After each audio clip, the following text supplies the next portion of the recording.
அடடா! இவ்வளோ நாள் இது தெரியாமல் போச்சே. சப்பாத்திக்கு இவ்வளோ டேஸ்டியாக சன்னா மசாலா கிரேவி செய்யலாமா? வாங்க இதை எப்படி பண்ணுறதுன்னு பார்க்கலாம்.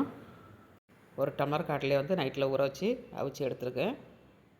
கடாயில் 2 ஸ்பூன் எண்ணெய் ஆட் பண்ணிக்கோங்க. பட்டை, கிராம்பு, லவங்கம், சோம்பு எல்லாம் ஆட் பண்ணிவிட்டு வெங்காயம், சின்ன வெங்காயம் கொஞ்சம், பெரிய வெங்காயம் கொஞ்சம், அப்புறமா தக்காளி எல்லாம் போட்டு நல்லா வதக்கி எடுத்துக்கோங்க. வதக்கி எடுத்து நம்ம அரைச்சி எடுத்துக்கணுங்க. கடாயில் 2 ஸ்பூன் எண்ணெய் ஆட் பண்ணிக்கோங்க.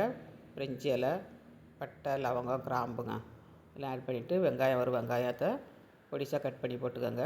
இதில் வரமிளகாத்தூள், மஞ்சள் தூள் போட்டு நல்லா ஃப்ரை பண்ணிவிட்டு அப்புறமேட்டு நம்ம அரைச்சி வச்ச மசாலாவை ஆட் பண்ணிவிடுங்க. ஆட் பண்ணிவிட்டு கடலை வச்ச தண்ணியும் ஊற்றி நல்லா கொதிக்க விட்டு கஸ்தூரி மேத்தியும், பெப்பர் பொடி, மல்லித்தழை எல்லாம் போட்டு இறக்குனேன்னா அட்டகாசமாக இருக்குங்க டேஸ்ட்டு.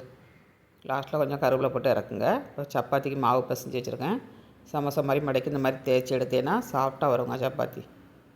இந்த மாதிரி நீங்கள் சாப்பிட்டு பார்த்துருக்கவே மாட்டாங்க.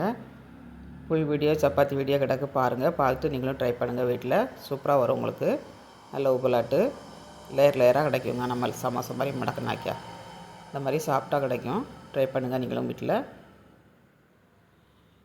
எம்மியான சப்பாத்தியும் சன்னா மசாலா கிரேவியும் ரெடிங்க. வீடியோ பிடிச்சிருந்தால் லைக் பண்ணுங்கள், ஷேர் பண்ணுங்கள், கமெண்ட் பண்ணுங்கள்.